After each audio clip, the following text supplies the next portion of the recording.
Hello viewers, ఈరోజు recipe motichoor laddu. వినాయకునికి ఎంతో ఇష్టమైన మోతీచూర్ లడ్డూని ఆయిల్ లేకుండా ఎలా చేసుకోవాలో వీడియోని ఫుల్ వాచ్ చేయండి. మీరు ఛానల్ని కొత్తగా చూస్తున్నట్లయితే సబ్స్క్రైబ్ చేయండి, లైక్ చేయండి. వినాయక చవితి శుభాకాంక్షలు.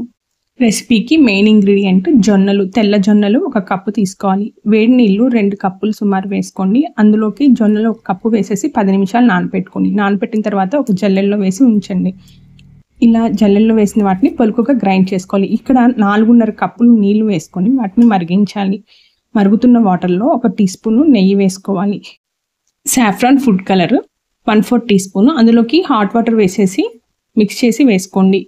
ఇలా వాటర్ బాయిల్ అయిన తర్వాత మనము గ్రైండ్ చేసి పెట్టుకున్న రవ్వని కూడా వేసుకుని లో ఫ్లేమ్లో ఉంచేసి ఉడికించాలి.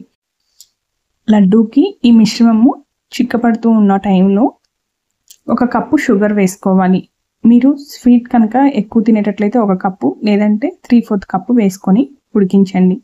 నెయ్యి 1/2 కప్పు కొంచెం కొంచెం వేసుకుంటూ దగ్గర పడే వరకు మిక్స్ చేస్తూ ఉండాలి. నెయ్యి వేస్తూనే ఉండాలి.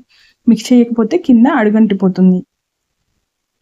ఇలా నెయ్యి అంతా వేసి ఉడికించిన తర్వాత 1 టీ స్పూను యాలకుల పొడి కూడా వేసేసుకోవాలి. ఈ మిశ్రమం అంతా దగ్గర పడిపోయింది. చల్లారనించేసేసి లడ్డూలు చేసుకోవాలి. ఈ లడ్డూల్లోకి మీకు కావాల్సినన్ని జీడిపప్పు కానీ పిస్తా పప్పు కానీ నెయ్యిలో వేయించేసుకొని వేసుకొని అప్పుడు లడ్డు చుట్టేసేయండి. ఈ లడ్డూలు మోతీచూర్ లడ్డు లాగే ఉంది, సేమ్ టేస్ట్, హెల్దీ కూడా. ఆయిల్ లేకుండా ఈ రెసిపీని మనము హెల్దీగా ఇంట్లోనే చేసుకోవచ్చు. Thank you for watching.